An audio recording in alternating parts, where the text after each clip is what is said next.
Hello YouTube, Robin Hood Bricks here, and since we've got the glass cabinet in place, I'm just a bit too excited to put something in it.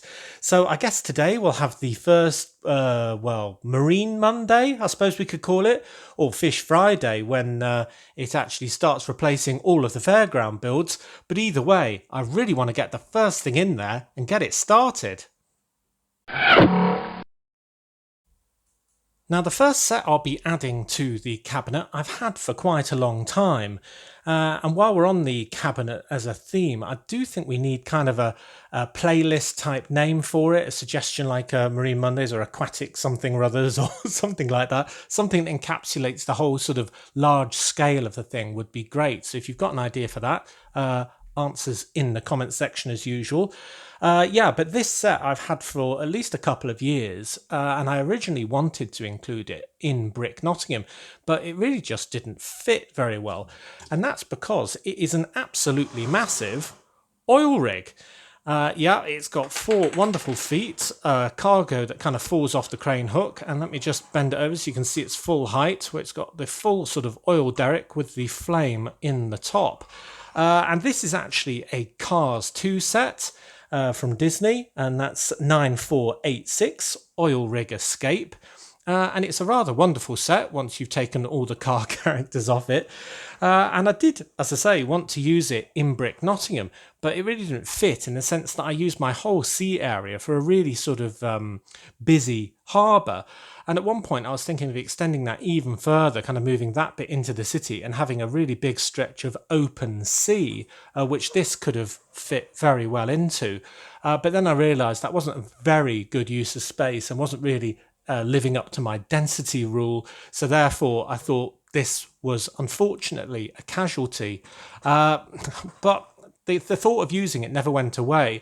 So when I got this glass cabinet with lots of sort of real estate that's new, for example, I thought I could use this on the very top surface layer in amongst the ships to give a lot of interest.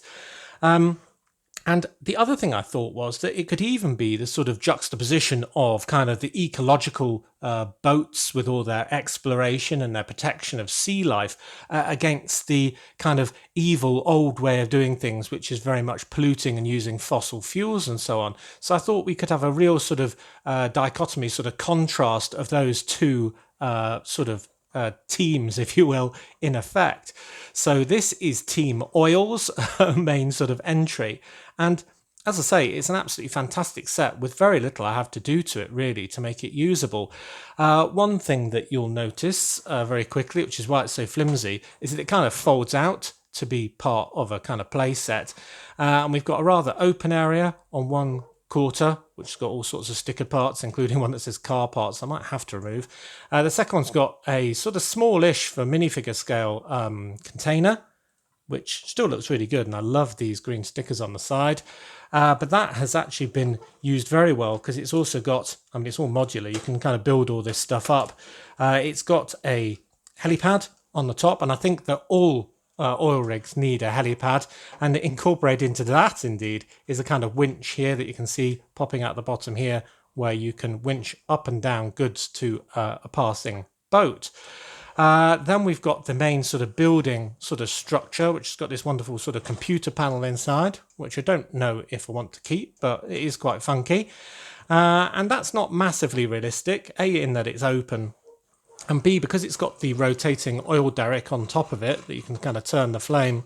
Well, arguably that should continue on through there and indeed go out right through the bottom and into the sea, of course. But that's one of the things we'll be rectifying today. So that's really good, with lots of lights hanging off it, chains and hazard stripes and all the rest of it. Great big number 3. And then we've got this really nice crane. And I think all oil rigs tend to have a crane, and this one's got really nice stickers.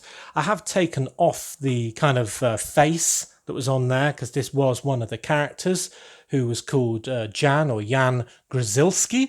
Don't know why, but nonetheless he was, apparently, according to Google. So yeah, I've just changed that into a relatively normal crane.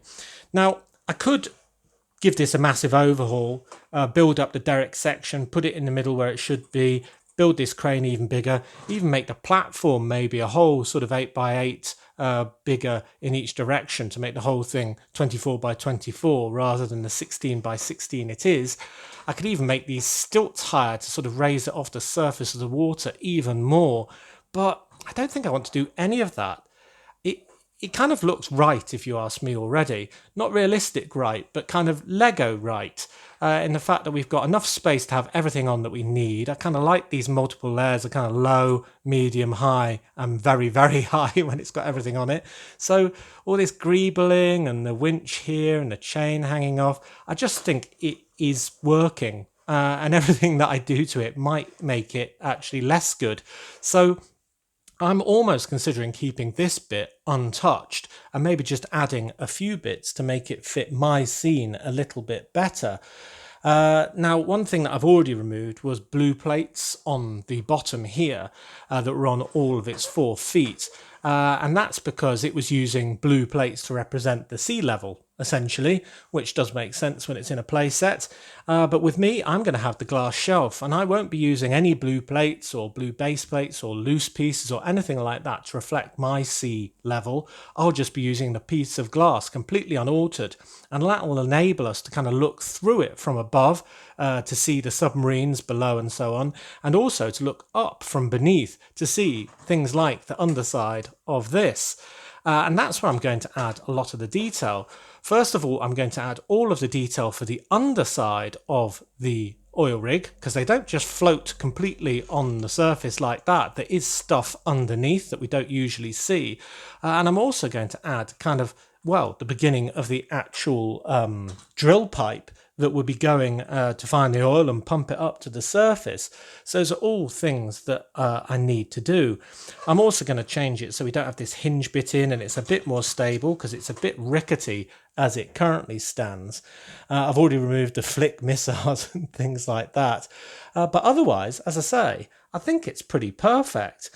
I mean, Lego have done other oil rigs in the past. One was the Ultra Agents 170172 Antimatter's Portal Hideout, and that's quite cool as well.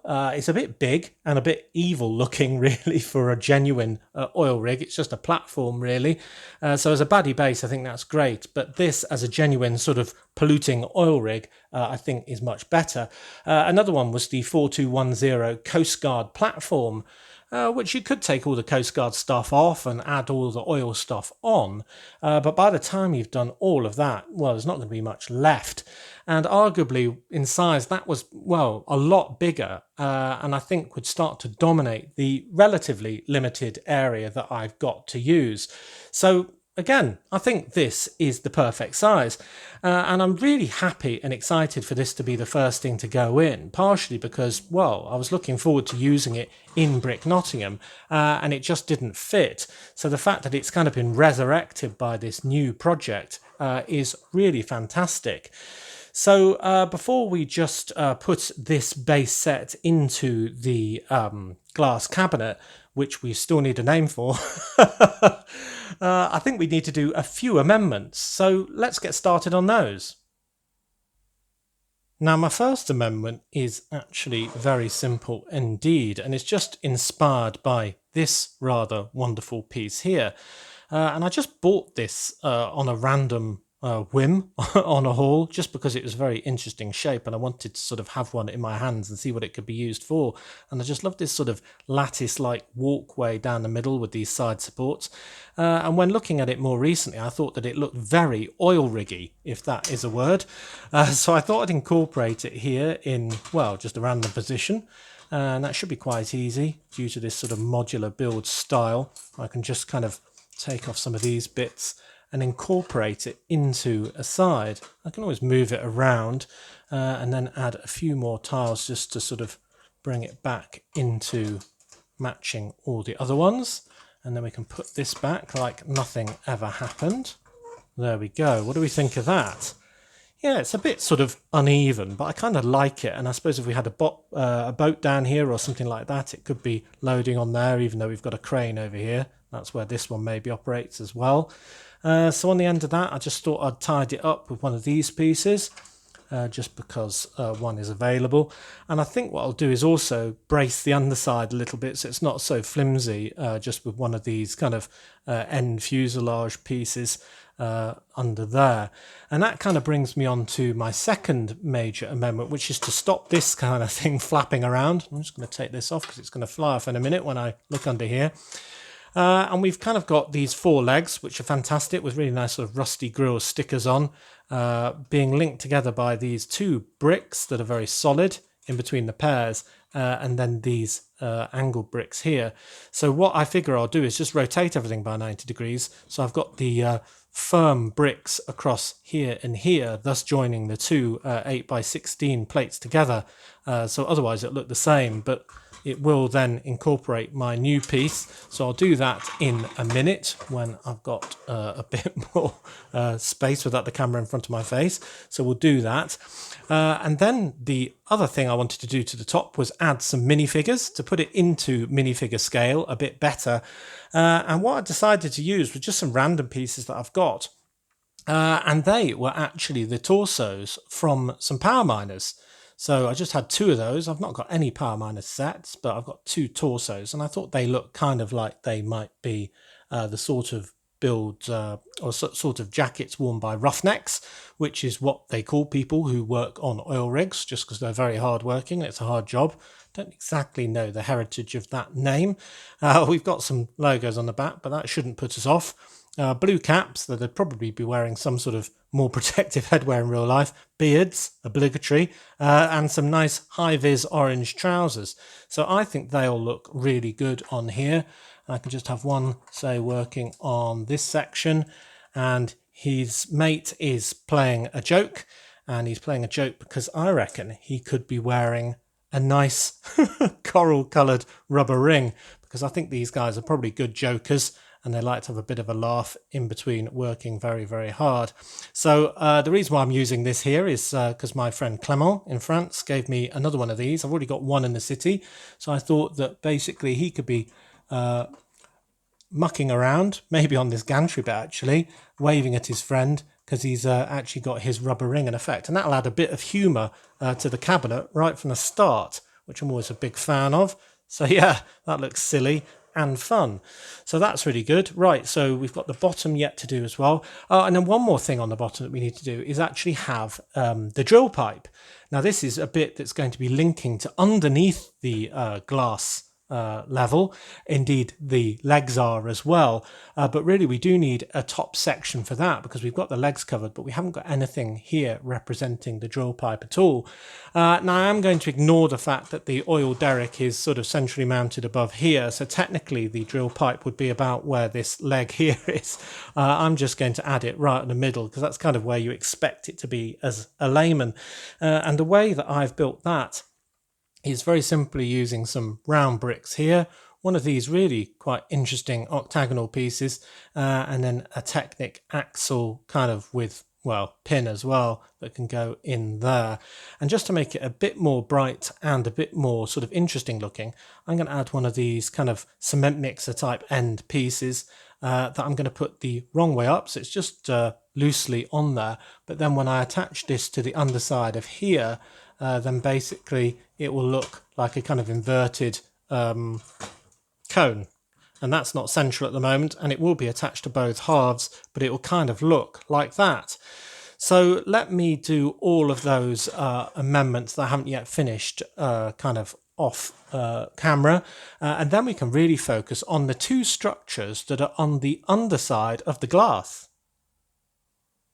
Right, well that's that done. Everything's sort of turned 90 degrees and fixed on the bottom, so it's not flapping open anymore due to the extra strength it's got, and it really is a lot more robust. And you can see the bright colourful beginning of the drill pipe underneath there in amongst all the legs, and that'll look really good when we're looking up through the glass at the underside of this. So the next thing obviously is to do what is under the water on an oil rig, and that leads to the question, well, what should be there? Now, how you drill on water for oil depends very much on the depth of water and how long you'll be doing it for and all the rest of it. So one way is to use a drill ship, where you're basically drilling straight from a ship via a big drill pipe into the seabed. The second one is a semi-submersible one, which means, well, it's semi-submerged, so there's a good section of it underneath the water, which is kind of these two pontoons, and that's what we're going to be doing with our one here.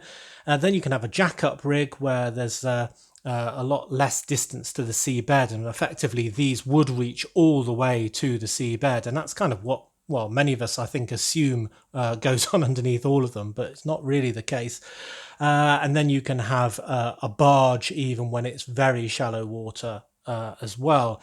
So therefore, if we're going to have this representing an oil rig on kind of deep water, then we're going to need to do those two rather large pontoons that act as, well, buoyancy, but also have on it the directional positioning sort of propellers, which basically enable it to sort of roughly keep in one position despite being on tempestuous seas. So that's what we're going to be doing today. Now, because those bits are going to be under the water, they're going to have to connect to this oil rig through the glass. So what we're going to use there is magnets. Yes, so very similar to what we did before with the Dodgems or bumper car ride, with one device underneath, well, a barrier, in that case a base plate, but in this case a sheet of glass, and something above can be linked together with a magnet. You move one, it drags the other one into place. So we're going to attach two pontoons, which are going to basically link kind of the two right legs together and the two left legs together. And then we're also going to have a pipe that is going to magnetically link with the bottom of this bit, so that the pipe continues deep, deep, deep down to the actual seabed.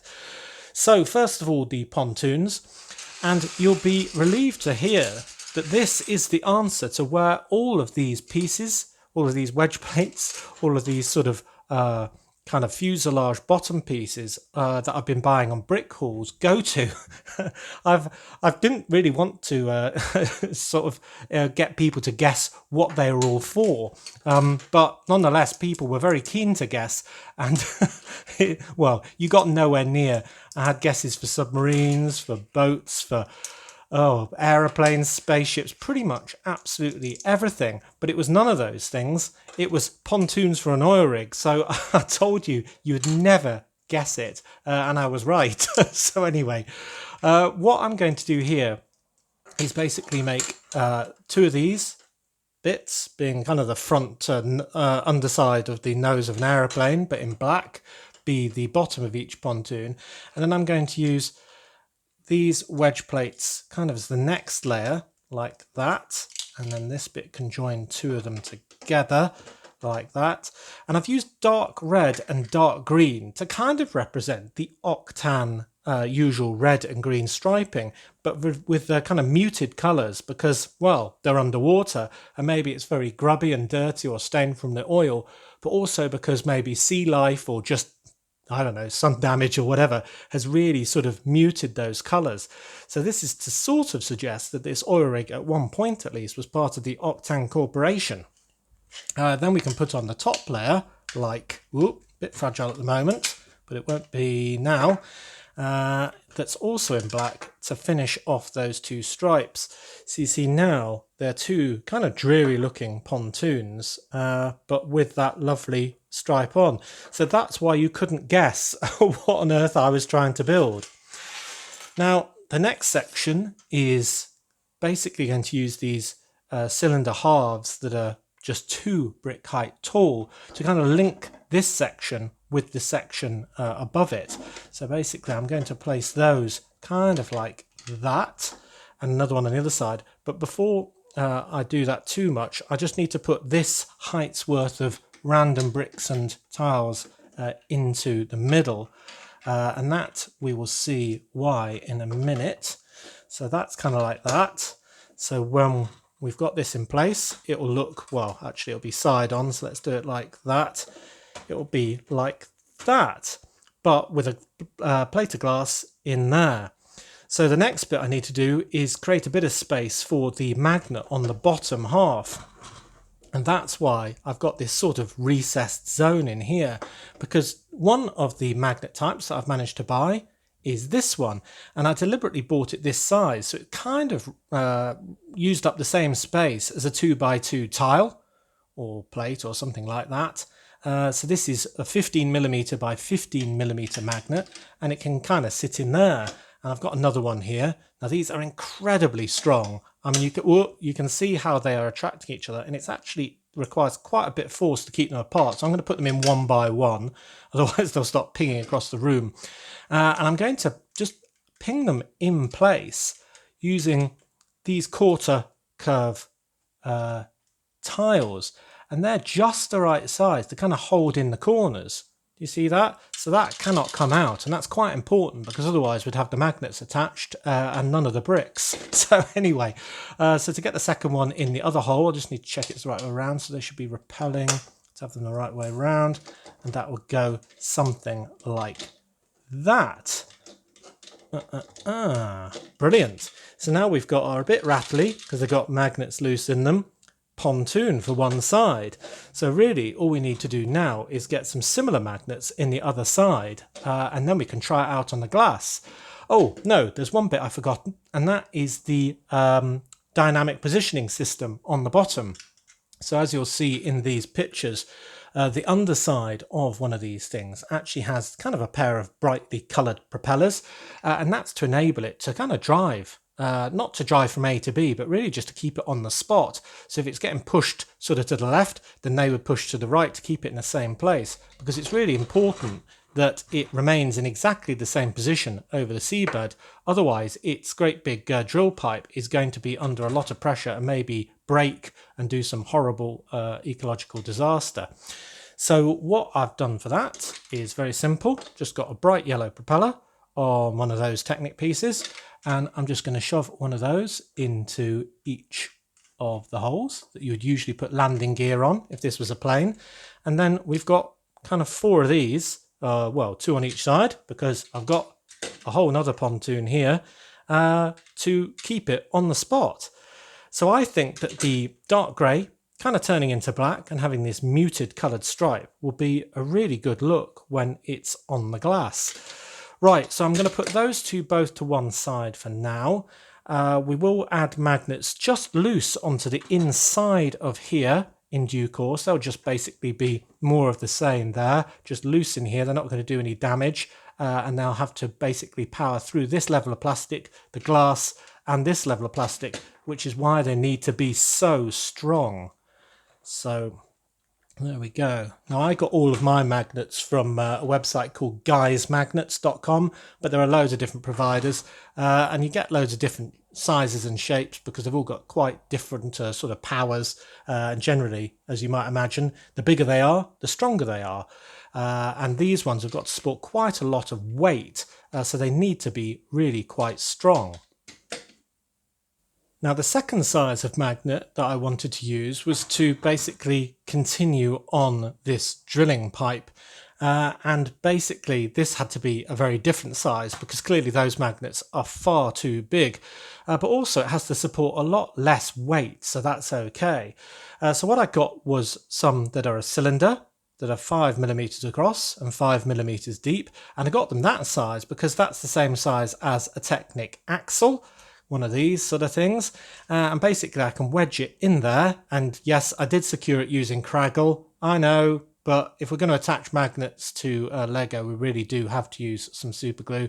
But then basically we've still got the other connector free, and that will mean for this one that I can, let's try and grab it securely, clip that onto the underside of that, and that will be exactly the same height as the feet and marry up with the glass surface on the top. And then we can get another one that I did earlier with a Technic piece on here.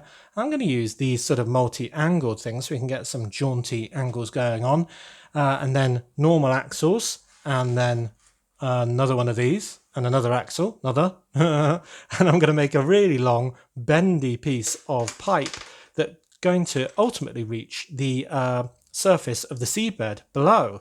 So that magnet there will connect through the glass to this magnet here, and you can see how strong it is. It's going nowhere. So the only thing that really remains now is to put the other magnets in here and then to try it on the glass. So incidentally, the Euros stand will be using a cleaver instead of a knife. That was a suggestion a lot of you gave. So while we're here, I just thought I'd show you that. So here's a bedoying for you. Very loud. But on to the cabinet again. So here is our pipe. Here are our pontoons. And here is the oil rig with its lovely flare on the top and its workers on there, looking really good on the glass sheet. And you'll see that we really can start to see underneath it and so on. And I think that is what is going to make this scene all the more brilliant. Or you can even go from underwater to overwater. That's really good, isn't it?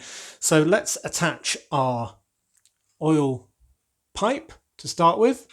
There we go. A very gentle connection, and that's going to reach all the way to the seabed. I might make it longer by moving this shelf in due course, but you know, you get the idea now. And then we can add the pontoons on as well. So here we go. Here's number one. It's going to be a satisfying thud, I think. Oh, there we go. To make that perfectly align. There we go. And the second one, ooh, on as well. So we can see the full oil rig now with its above surface bit and its below surface bit as well. Whoop. And I think that is a really pleasing effect, isn't it? So we can see those directional thrusters underneath it, and we can see the underside of it and see that unbroken drill pipe. You see there's a tiny little gap where the actual glass is kind of there, but I think that looks pretty good. All the way down there where we can have it interfering with nature. Yeah, that's looking pretty good. So I think for a session that's largely been playing around with magnets, I think that's been a pretty good success. You can see that one can drag around the other, so I really can sort of position this as I see fit over the weeks and months. I don't know which side I'm going to have this on, but wow, I really like this effect on camera, being able to go sort of underneath the waves and see things from a totally different perspective. Wow. Yeah, this cabinet is going to be great. All we need is a great name for this series. So I doubt any of you are expecting this at the beginning of the day, having an oil rig in a sea setting as part of our new cabinet. But I think you'll also agree that it was a really good and successful build, and being able to look at these things from all the different angles really is great. And that's definitely encouraged me to do even more magnet-based connections in the future, even if they do involve a little bit of craggle. Now, I'm aware that these pictures have a lot of glare on them at the moment. I am in the process of trying to sort out a backdrop for all of this, which hopefully will be matte and therefore will be less reflective in due course. But it is quite a big undertaking just because of the size of it and the fact that I'm going to have to go completely kind of bespoke on it.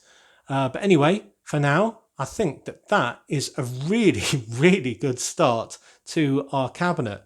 And I just can't get enough of looking at it from underneath and then moving to above, as you can probably tell.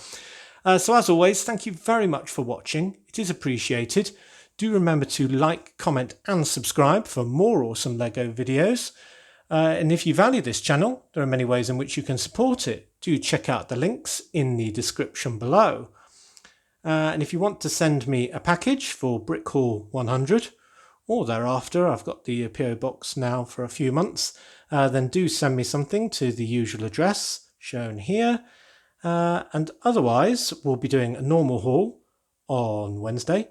And then on Friday, I think we'll be back in the fairground to do another Fairground Friday build, because I really do want to get all of that finished before I get too set in my ways of playing with the new cabinet. So yeah, a wonderful success. So until next time, see you!